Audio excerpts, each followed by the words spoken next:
I'm so sorry I'm late. You won't believe the afternoon I've just had. Oh, lemonade, thanks. No ice? Not much lemon and sugar either, so just water then. It's okay, I'm not a fussy person.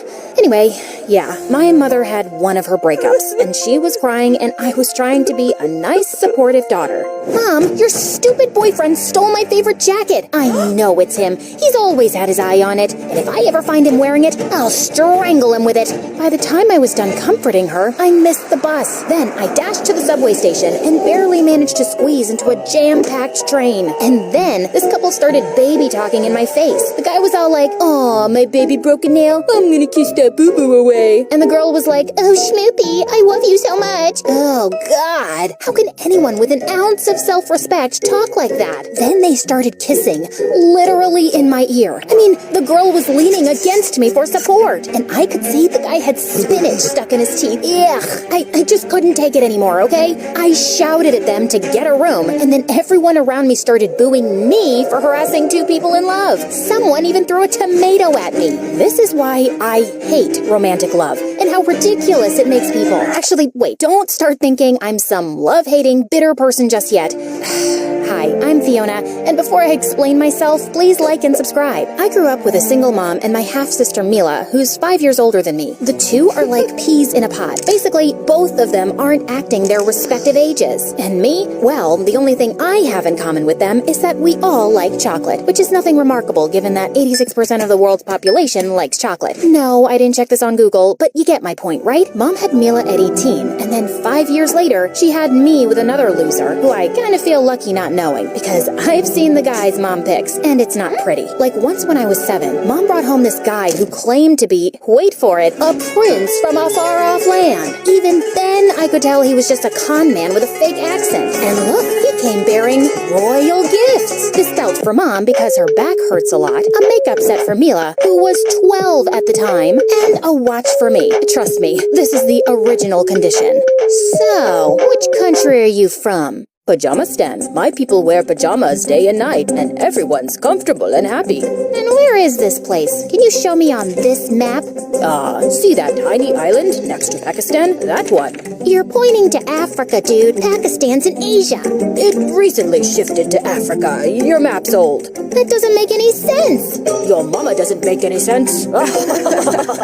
He stayed for free with us for 3 weeks, then finally stole Mom's jewelry and vanished off the face of the earth. Pretty much like the country he rules. And my sister? Well, she has a serial dating problem. You know those girls who just can't be without a boyfriend ever? She's already in another relationship before she's fully out of the last one. Also, Mila has 2 types. One is the macho criminal type, like if she ever wants a reunion party for her exes, she'd have to arrange it in prison. This last guy she was dating had tattoos all over and gold chains around his neck. And surprise, surprise, he turned out to be some low-level drug dealer. Talk about a walking cliche. The second type is pathetic losers, boys with terrible self-esteem who keep telling Mila that she's way out of their league. Now, these guys are slightly better than the macho jerks, but I don't respect them either. For example, see this guy? Let's call him Peter. What is this loser even wearing? The first time I met Peter, I walked into Mila's room thinking some homeless dude had broken in, and I hit him with my shoe. Which brings me to a question for all you guys out there. What happened to basic grooming and occasionally washing your face? Is that a very tall order? If you're watching, please comment below and explain this to me, okay? Because when I see old Hollywood movies with their impeccably dressed heroes, I just swoon. When and why did guys decide it was cool to look like you just got out of bed and wear low-rise pajama pants that introduced me to your butt crack on the first date? I haven't even fully observed your eye color yet, and I had to see that? No. I did not want this level of intimacy. Sorry, I got off track. So yeah, Mom and Mila's collective dating record plays out like the soap operas they love. Never-ending and full of dumb characters and unnecessary drama. And I swore I'd never be like them. I'd pick the right guy. Because it's not that I hate romance. Like, come on, who doesn't want someone like Mr. Darcy from Pride and Prejudice? There's a reason why 91.5% of the female population adores Mr. Darcy. No, I didn't Google that either. I just make this stuff up. Get with the program. Of course I want some handsome handsome, sophisticated guy to see me across a room and be captivated by my intelligent eyes. Then we exchange witty banter and stinging insults, and he falls hopelessly in love with me. And I find out that, despite his flaws, he is in fact my perfect match. But in reality, I just can't seem to get past the flaws. I swear I try, but it's not been looking good since the 6th grade. See this love letter a boy gave me back then? I'm writing with a red crayon to show my love is like a lion. I'm writing with a brown to show you I'm down. Circle, I love, hate you, mark. He wrote this in 6th grade. What was I supposed to be impressed by? The obviously low IQ? Looking into my recent dating history, let's start with Mr. Buttcrack. He works at the local movie theater, and he looks all right in his uniform. He cracked a funny movie line, I laughed, and we exchanged numbers. Such a mistake.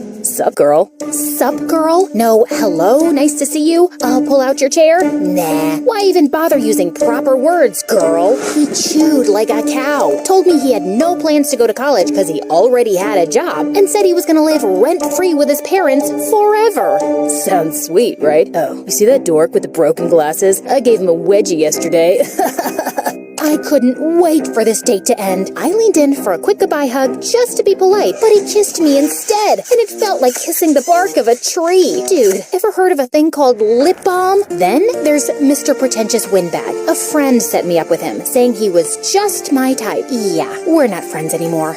The foie gras is spectacular, almost as good as the one I have in France. Have you tried the caviar yet? Please have some. It's not every day you get to taste such exquisiteness. And oh, this rabbit, what's that smoky flavor? I'm getting hints of oak and maple. Nobody cares, dude. Just shut up and let me eat. I tried ending this evening with a hug too, but he leaned in for a kiss and just pause for a sec. See how moist his lips are? Like they're too moist. What does he use on them? French butter? Ugh. Okay, you can continue now.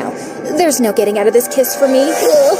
Then there was Mr. Sweet Tooth. He kept calling me things like cupcake, muffin, sugar cookie, cream puff. What am I, a girl or a bakery item? Then the ugly crier. He actually seemed fine, till we went to see a sad play together. And I've never in my life seen anyone look so hideous when they cry, and so loud.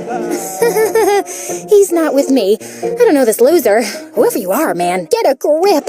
He broke up with me for not having a heart. At least I have self-control. The gay guy in denial. He kept checking out the male waiters' butts on our date. So what can a girl do? The shirtless guy. Do I even need to elaborate? The moonwalker. Yeah. All he wanted to do was moonwalk in public and have everyone tell him he's the next Michael Jackson. Oh, so annoying. Yeah, I'd rather be single. One evening, our rich neighbor's kids had arranged a grand birthday party, and they'd invited the whole neighborhood. Mom and Mila looked like they were going to a dance club. Why are you two dressed up like that? I know you're on a manhunt, but it's a kid's birthday party for crying out loud. And kids are supervised by adults.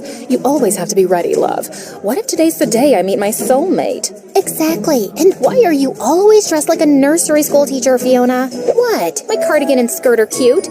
Loose the cardigan, and I'd trim the skirt by about 6 inches. I might as well go in my underwear then. Now we're getting somewhere.